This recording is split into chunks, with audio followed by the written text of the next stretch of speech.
What's going on with you?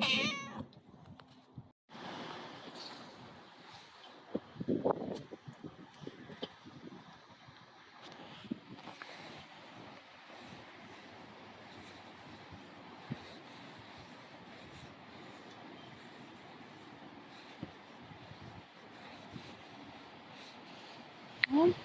Who's there?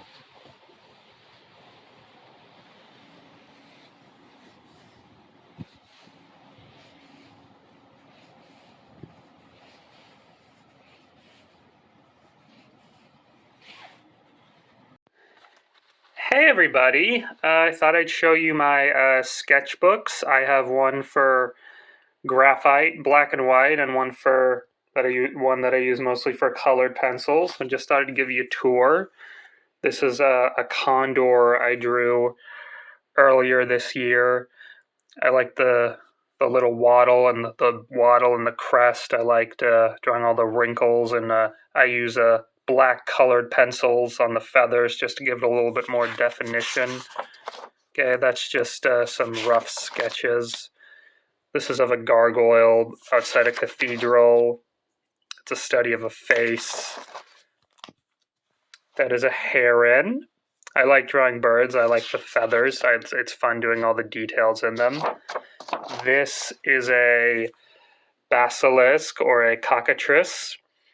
Good. This is an original. I thought this turned out pretty well, but I thought I could do better. So there's another version. I combined, the scales from an African viper. The beak is from a condor. Obviously, the head and the comb is from a rooster. I got the spines. I've been thinking of doing I want to do a full color version of this at some point. That's a snow leopard monk, and another version. It's an attempt at Kali. It's a dragon. I abandon sketches a lot. You should never be afraid to do that. Never be afraid to abandon a piece if it's not working out. I don't know what this guy is called, but I like him.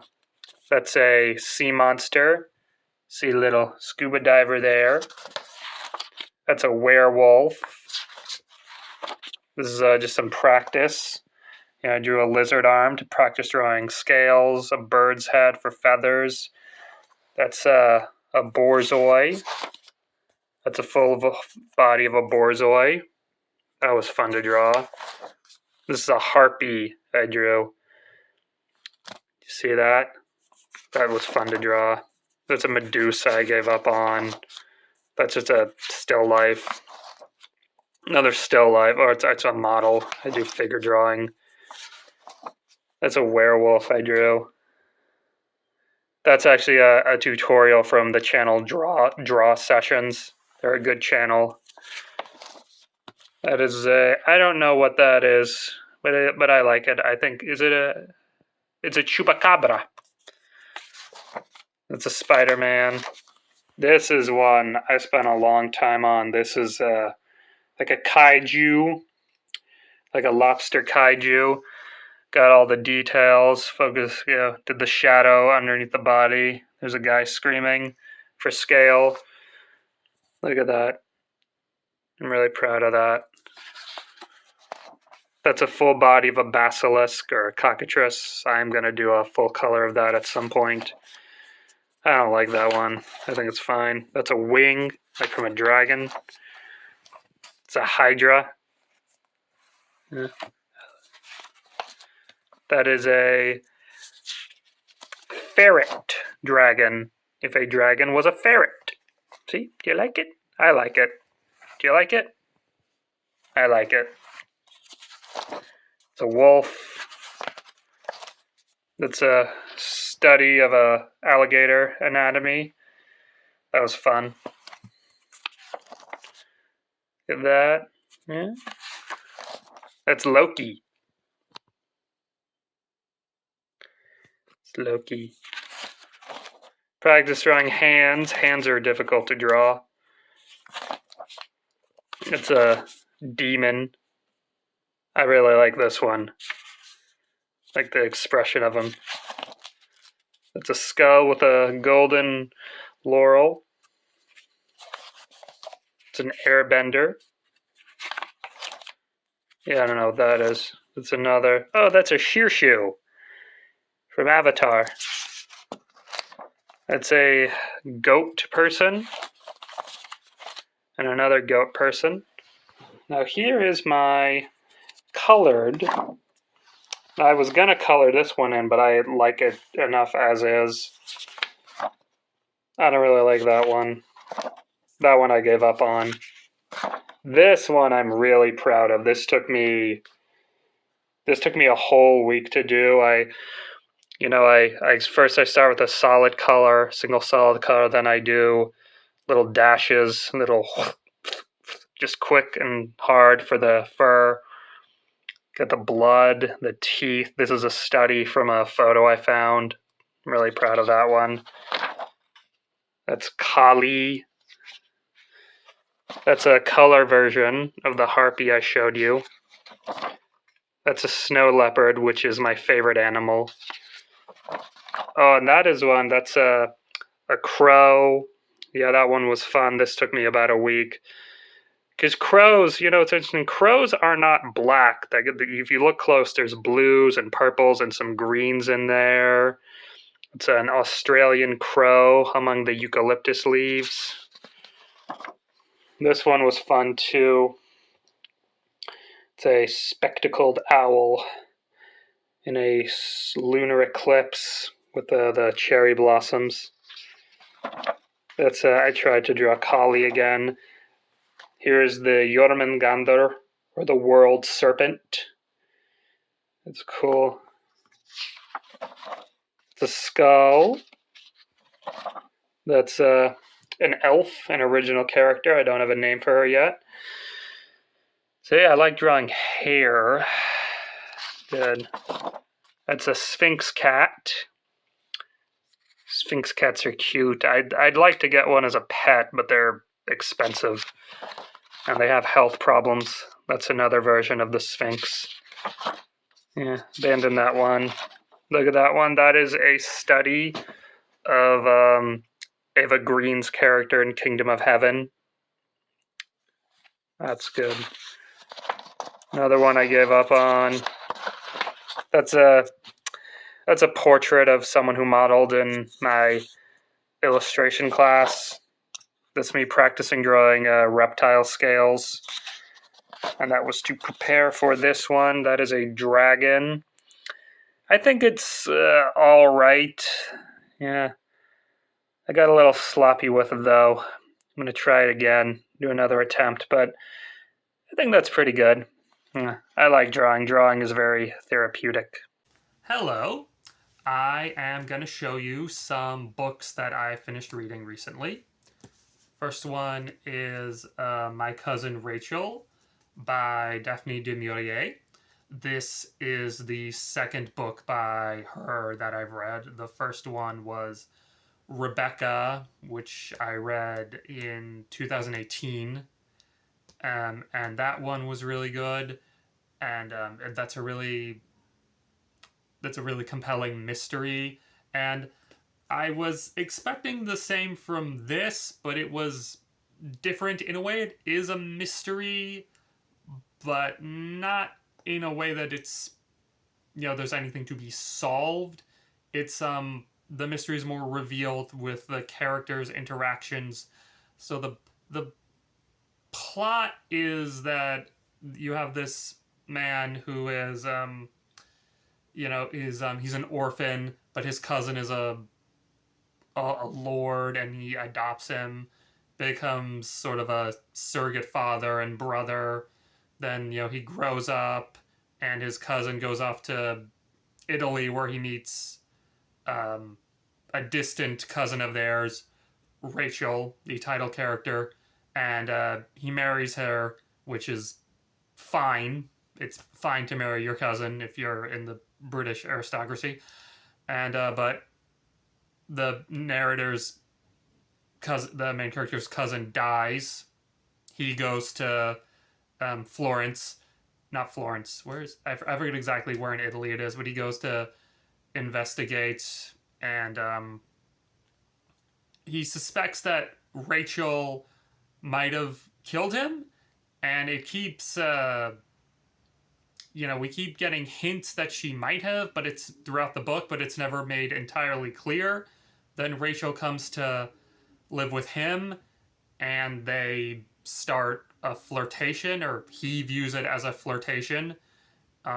He, you know, he keeps oscillating back and forth between did she kill him, did she not kill him, and it's just, and it's a very interesting plot to watch unfold because it's never really made clear and it leaves you guessing, and it's you're never really sure who to trust. It's you know it's very beautifully written. It's very slow.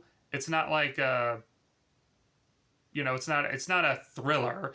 It's not, like I said, it's not, I don't even know if it's really a mystery because there's not much investigation. It's just things that are revealed to you as the characters are going about their lives. And I really like this. It's not what I was expecting, not what I was hoping for, but I still really enjoyed this. So that's My Cousin Rachel by Daphne du Maurier. So the next book is Bluets by Maggie Nelson. It's a very short one. I actually have had this on my shelf for a while. I bought this in college for one of my courses. I only read part of it. And it's I thought it was poetry because Maggie Nelson is a poet, but it's more of like an extended essay about her relationship with the color blue and what it means symbolically, psychologically, and it's kind of like interwoven with anecdotes about her friend who is severely injured in a car accident, and journeys she had, relationships she's had, and it's very beautiful. It is very beautifully written. It's sort of like it's a meditation on what the color blue means, what color means, because there's a passage where it says you let's say you look at a pile of blue powder and blue glass. Well, what is that for? Like, you can't eat it. You want to, do you want to consume it to make it a part of yourself? It's just there. It's just there for its own beauty and its own way of pleasing you, and it's a very really really interesting book. It's very meditative. I like I don't know if you'd call it actually is spiritual in a sense. It's there's talks about the religious significance of the color blue, and how saints and like in many depictions of the Virgin Mary, she's wearing a blue robe, and it's very interesting. I actually do have a book about the history of color that I'm gonna read eventually. So yeah, this was a nice short read. Just very very spiritual. So that's Bluets. And the last book I have to show for you is The Last Graduate by Naomi Novik. This is book 2 in the Schoolomance trilogy. The first one is A Deadly Education, which I read last year. And this has, what drew me to this series was just the premise, because you've got this school for young wizards that's kind of floating in a pocket dimension outside of normal space. You spend 4 years there. You never leave. There's no teachers. There's no instructors. There's no adults in the school. The school is its own living entity, and there are these monsters living in the school called malls that you have to fight off during your time there. And it's some students come from the wealthy families who are in enclaves, which are these very powerful communities of wizards, and those are the ones who go in with an advantage. And you have some students who are called indie. They're independents. They don't have the same resources, and it's all about trying to sort of scrapping and figuring out how to survive on your own and how to form alliances, and that is a very interesting premise. And you do learn a lot about the world and how it works, and it is a very well built and very meticulous world, but it's also very exposition heavy, and the actual plot and story doesn't seem to develop until like the last third of the book, and some of the characters are I do like, but most of them feel kind of wooden. But I did enjoy it just because I liked how immersive the world was, and in the third book they're out of the school of Mance, so I am interested to see how it ends and how the characters are going to act once they're in the outside world.